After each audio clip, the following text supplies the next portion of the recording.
मेरा नाम अदिति है। पेपर 1 आपका जो रहेगा और जो पूरा पेपर 2 रहेगा आपका, उसमें पूरा कंप्लीट टेक्निकल वाला पार्ट जो है वो मैं आप सभी लोगों को पढ़ा रही हूँ। प्रोग्रामर वैकेंसी के लिए अगर आप सभी लोग तैयारी करना चाहते हैं तो आप सब लोगों को मैं ये बता दूं कि अपना जो है वो कंप्लीट कोर्स है, जो कि क्लास 24 एप्लीकेशन पर अपन लेके आए हैं। इस पूरे कंप्लीट कोर्स के अंदर आप सभी लोगों को डिटेल के अंदर टेक्निकल और नॉन टेक्निकल वाला पार्ट पूरा करवाया जाएगा। तो आप राजस्थान एग्जाम्स पे जाओगे क्लास 24 एप्लीकेशन पे, क्लास 24, ठीक है, ये एप्लीकेशन का नाम है जिस पर आप जाओगे। आरपीएससी प्रोग्रामर का कोर्स इस तरीके से आपको दिखेगा।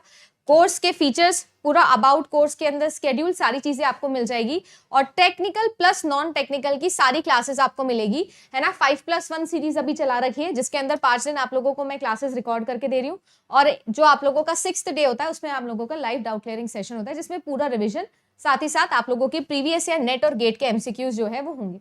अभी इसको शुरू किए हमें 1 ही वीक हुआ है। अगर आप ज्वाइन करना चाहते हो तो 5,000 इसकी फीस है, ठीक है। आपके लिए जो प्रोग्रामिंग वाला यूनिट है वो कंप्लीटली लाइव होगा, क्योंकि वो मैं लाइव ही पढ़ाऊंगी। बाकी जो सेशंस मुझे ऐसा लगता है कि आप सभी लोगों को रिक्वायर्ड हैं, वो मैं आपको रिकॉर्ड करके दे रही हूँ। कंप्लीट रोड मैप मैंने आपको पहली क्लास में समझा दिया था। अब मैं पूरा यूनिट वाइज, जैसे डेटाबेस मैनेजमेंट सिस्टम है उसका कंप्लीट रोड मैप अलग से आप लोगों को देती हूँ, नेटवर्किंग का अलग से आपको दूंगी। तो ये सारी की सारी चीजें अगर आप लोगों को रिक्वायर्ड है, आप कोर्स लेना चाहते हैं, तो आप लोगों के लिए जो है ये कोर्स ऑलरेडी चल रहा है, ठीक है। क्लास 24 एप्लीकेशन पर आप जाके इस कोर्स को ले सकते हैं। देखिए जी, waterfall, evolutionary, component based software engineering और स्पाइरल, इनमें से जो भी आप लोगों को पता है रिस्क से रिलेटेड होगा वो स्पाइरल होगा, है ना। डी का तो होने वाला है 300%। चलिए नेक्स्ट देखें, वाटरफॉल का देख लो। Software can be developed incrementally, requirement compromises are inevitable, inflexible partitioning of the project in the stages. Obvious ही बात है, यही होगा वाटरफॉल, जिसके अंदर हम लोग सीक्वेंशियल ही चल सकते हैं, इनसेपरेबल है बेसिकली चीजें। Next, identify the correct order of the 5 levels of capability maturity model. बहुत ही बढ़िया और इंपॉर्टेंट सवाल है। इनिशियल है, डिफाइंड है, ऑप्टिमाइज्ड है, मैनेज्ड है और रिपीटेबल है। तो हम सब लोग जानते हैं इनिशियल सबसे पहले आता है, देन आप लोगों का कौन सा आता है इनिशियल के बाद में,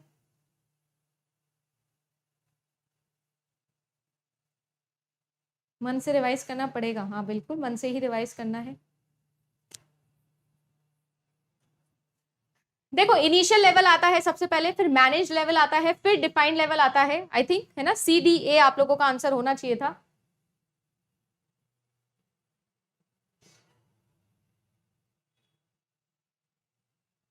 फाइव लेवल्स और लोअर टू हायर लेवल बताना है।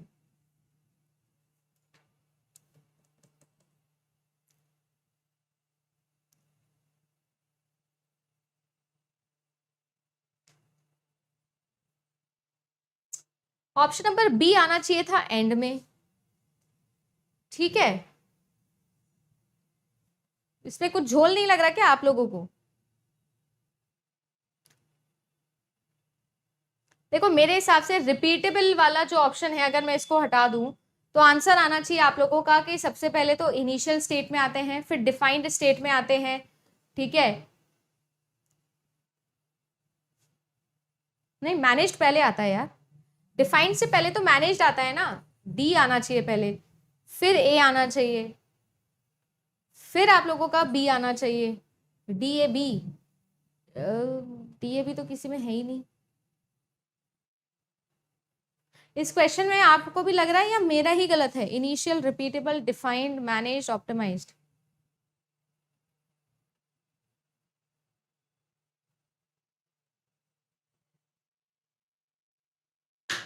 यार मुझे क्यों ऐसा लग रहा है कि मैनेज्ड पहले आता है?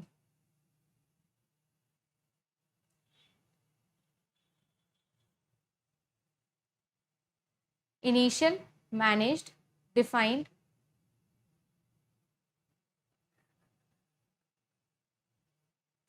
अच्छा चलिए जी, मेरा बैड, एक बार दोबारा देख लीजिए इसको, है ना। बट स्टिल मैं इसको एक बार दोबारा से कंफर्म करूंगी कि क्या ये ऑप्शंस की वजह से ऐसा है या नहीं है, ठीक है। यहाँ पर रिपीटेबल और मैनेज्ड को क्वांटिटेटिवली मैनेज्ड से डिफरेंशिएट किया गया है। तो सबसे पहले इनिशियल आ गया, फिर रिपीटेबल आ गया, फिर आपका डिफाइंड आ गया, फिर क्वांटिटेटिवली मैनेज्ड आ गया, एंड देन फाइनली आपका ऑप्टिमाइज्ड आ गया। सी से शुरू होगा और ए पे खत्म हो जाएगा। चलिए लास्ट ईयर हमारा 2020, चलिए जल्दी से इनके भी क्वेश्चन कर लेते हैं।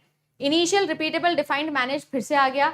एडहॉक पर्पस पे प्रोजेक्ट का मैनेजमेंट हो गया, प्रोजेक्ट की डेफिनेशन हो गया, प्रोडक्ट प्रोसेस के मैनेजमेंट हो गए। किन से कौन सा रिलेटेड है ये आप लोगों को बताना है। तो अभी अभी हम लोग पढ़ के आए हैं इनिशियल, जो कि टेम्पररी पर्पस पे होता है आप लोगों का, एडॉप हो जाएगा, ठीक है। ए का 4 होगा, यानी बी और सी में से ही एक आंसर हो सकता है।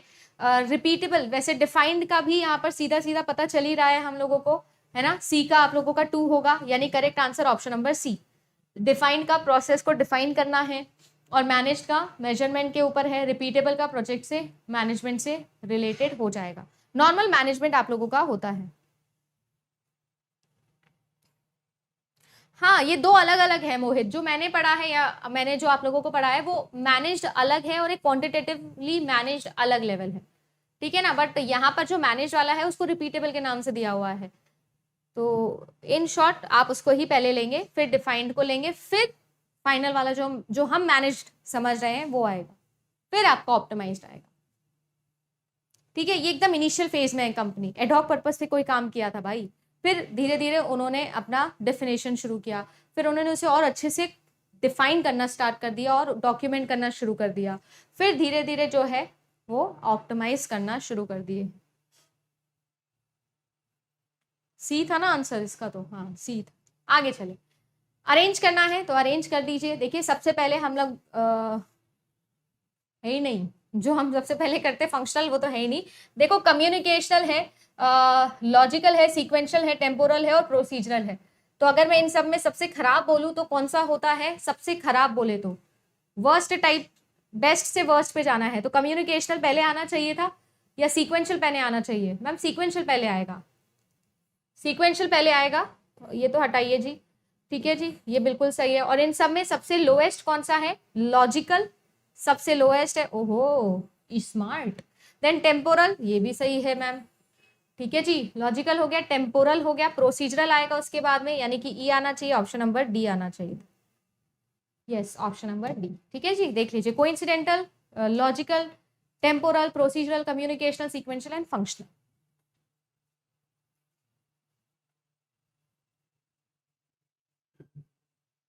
चले आगे बढ़ जाए।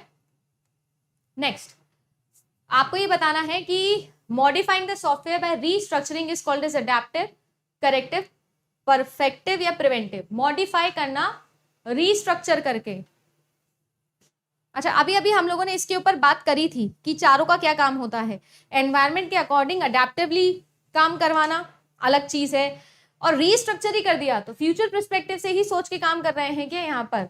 नहीं मैम, ये तो प्रिवेंटिव भी नहीं हो सकता, अडेप्टिव भी नहीं हो सकता, करेक्टिव तो बिल्कुल ही नहीं हो सकता है। करेक्टिव के अंदर तो एरर्स को फाइंड आउट किया था, यहाँ तो रीस्ट्रक्चरिंग की बात हो रही है, बिल्कुल ही परफेक्ट तरीके से बनाने की बात की जा रही है।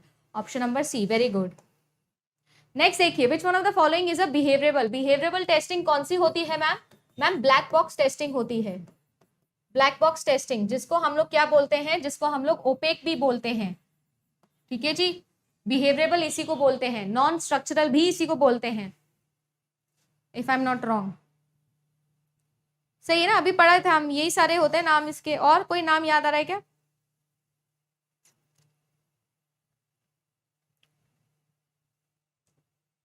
बस यही है, फंक्शनल,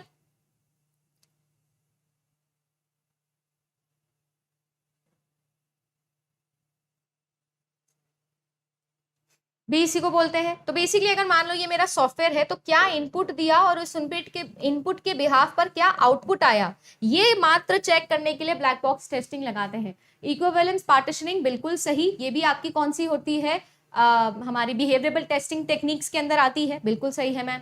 ग्राफ बेस्ड टेस्टिंग बिल्कुल ये भी आती है। बाउंड्री वैल्यू एनालिसिस बिल्कुल ये भी आप लोगों का ब्लैक बॉक्स टेस्टिंग में आता है। डेटा फ्लो टेस्टिंग और लूप टेस्टिंग जो है बिल्कुल नहीं मैम, ये आप लोगों के बिहेवियरेबल टेस्टिंग में नहीं, ये स्ट्रक्चरल टेस्टिंग में आप लोगों के आते हैं। यानी कि आंसर आपका होना चाहिए था option number B, that is A, B and C. A, B and आप लोगों का C. Next, to create an object behavioural model the analyst performs the following step evaluates all use cases, build the state transition diagram for the system, reviews the object behavior model to verify the accuracy and consistency, identify the events that do not derive the interaction sequence. Object behavioural model अगर बनाना है, अच्छा एक बात मुझे बताओ, object behavioural बताना है तो मुझे ये जो चीजें डिराइव कर ही नहीं रही है मेरे बिहेवियर को, उन्हें टेस्ट करने की जरूरत ही क्या है? तो ऑप्शन नंबर डी को काटो। बाकी यूज केस बनाना, स्टेट ट्रांजिशन डायग्राम बनाना, बिल्कुल सही बात है। ये तो हम लोगों ने भी हमारे कॉलेज के फर्स्ट सेमेस्टर सेकेंड सेमेस्टर में बनाए ही हैं। और वेरीफाई करना एक्यूरेसी को और कंसिस्टेंसी को, यानी कि ए, बी और सी। बेसिकली सही आंसर आप लोगों का हो जाएगा। Software reliability is described with the respect of execution time, calendar time, clock time. Software की रिलायबिलिटी को हम कैसे कर सकते हैं मेजर? बहुत ही इंटरेस्टिंग सवाल है। रिलायबिलिटी किससे रिलेटेड होता है? जैसे मैंने अभी अभी आप लोगों को बोला, मैम रिलायबिलिटी एक इनडायरेक्ट मेजर है, एक तरीके की नॉन फंक्शनल रिक्वायरमेंट है।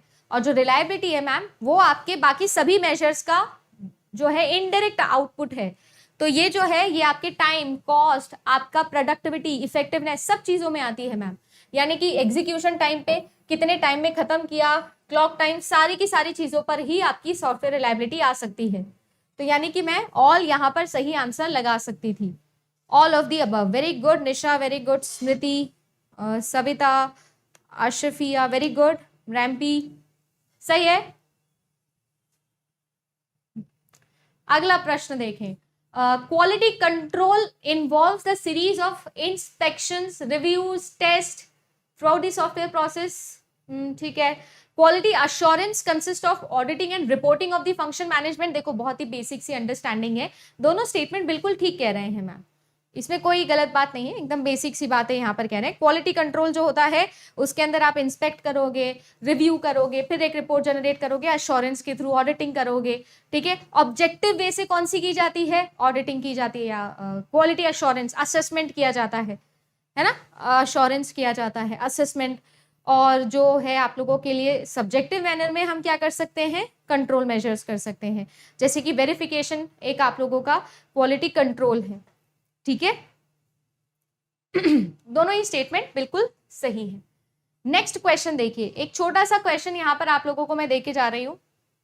ये जो क्वेश्चन है ये है आप सभी लोगों के लिए आपका एक न्यूमेरिकल क्वेश्चन। ये जो न्यूमेरिकल क्वेश्चन है, देखो ये जो क्वेश्चन है आपके लिए बेसिक सा ही सवाल है, इतना कुछ डिफिकल्ट है नहीं। यहाँ पर लाइन ऑफ कोड के ऊपर बेस्ड है। कंपनी है जिनके पास में 2 लैंग्वेजेस हैं, जिनके थ्रू वो क्या कर सकते हैं? डेवलप कर सकते हैं आपकी किसी एक सॉफ्टवेयर को। अब इनके लिए आप लोगों से बोला है कि जो लैंग्वेज 1 है उसका line of code divided by 1000, ये बेसिकली कितने लोग चाहिए डेवलपमेंट के लिए, कितना पैसा लगेगा और फिर उसका मेंटेनेंस कितना होगा पर ईयर। ठीक है। सेम यहाँ पर भी उतना ही सीन है, बट इसका डेवलपमेंट कॉस्ट देख लीजिए कितना ज्यादा है, पर इसका जो मेंटेनेंस है वो बहुत कम है। तो आपसे ये पूछा जा रहा है कि इन दोनों में से हम कौन सी लैंग्वेज को लें सो दैट हम उस लैंग्वेज पर सॉफ्टवेयर को बिल्ड कर सकें।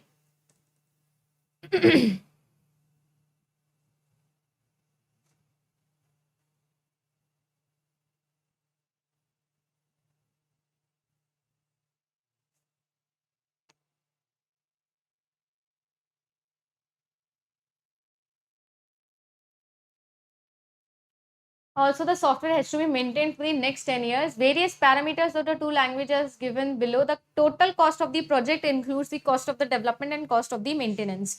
What is the LOC for language 1 for which the cost of the development of the software with both the languages must be same? देखो इसके लिए निकाल लो टोटल कॉस्ट और इसके लिए निकाल लो टोटल कॉस्ट, दोनों जो है वो LOC की टर्म्स में आएगा, दोनों को इक्वेट कर दो, आपका आंसर यहाँ पर आ जाएगा। ठीक है। जैसे फॉर एग्जाम्पल हम लोग मान के चल रहे हैं, आपसे ये पूछा जा रहा है LOC for the language 1 for which the cost of the development of the software with both languages must be the same. ठीक है। हम लोग इसकी मान लेते हैं कि ये P1 है और इसका जो प्रोग्राम कॉस्ट है, प्रोडक्ट कॉस्ट है आप लोगों का, वो P2 है। फॉर LOC हम लोग बात कर रहे हैं। अब मुझे एक बात बताइएगा, अगर मैं P1 के लिए कैलकुलेट करना चाहूँ या बेसिकली इसके लिए कैलकुलेट करना चाहूँ तो मैं कैसे कैलकुलेट कर सकती हूँ? मैम जितना इसका LOC रहेगा डिवाइडेड बाय 1000, ये तो इसका लाइन ऑफ कोड मतलब कितना एफर्ट जा रहा है वो आ गया। प्लस आप सभी लोगों को पता है कि हम लोगों का जो डेवलपमेंट कॉस्ट है वो 70,000 का लग रहा है, मल्टीप्लाई बाय 10 मल्टीप्लाई बाय यहाँ पर 1 लाख आपका अलग होगा। 10 से क्यों मल्टीप्लाई किया, क्योंकि 10 साल के लिए मेंटेनेंस करना है, ये फर्स्ट के लिए आ गया। सेम चीज सेकंड के लिए कर सकते हो। सेकंड के लिए कैसे करोगे ma'am, P2 divided by 1000 multiply by 90,000 जो है इसका डेवलपमेंट कॉस्ट है, multiply by 10 multiply by 40K आपका यहाँ पर हो जाएगा। दोनों को इक्वेट करो, P1 हाँ P2, तो एक इक्वेशन आपके पास में जनरेट होगी P1 और P2 के कंपैरिजन के अंदर, है ना जी। P1 और P2 के कंपैरिजन में दोनों को इक्वेट कर दोगे। और अगर यहाँ पर हम लोग देखें तो आप लोगों का ऑलरेडी गिवन है कि 2 चॉइसेस आपको गिवन है, और एलओसी रिक्वायर्ड जो है एप्लीकेशन 2 की वो थ्राइस है एलओसी से, यानी कुल मिला के आप ये कह सकते हो, कुल मिला के आप ये कह सकते हो कि जो आप लोगों का P2 है ना, इसके लिए प्रोग्राम 2 के लिए जो लाइन ऑफ कोड है वो बराबर है 3 इंटू P1। तो आप लोग यहाँ पर डायरेक्टली क्या लिख दो, 3P1 डिवाइडेड बाय 1000। P1 की वैल्यू यहां से आप लोगों को निकाल लेनी है और कुछ भी नहीं करना है इस क्वेश्चन। ये जो मैंने इक्वेशन बनाई है बहुत ही सिंपल सा क्वेश्चन है, इसको इसके इक्वेट कर दो, P1 की वैल्यू निकाल लो। 1 वेरिएबल 1 इक्वेशन, वैल्यू निकाल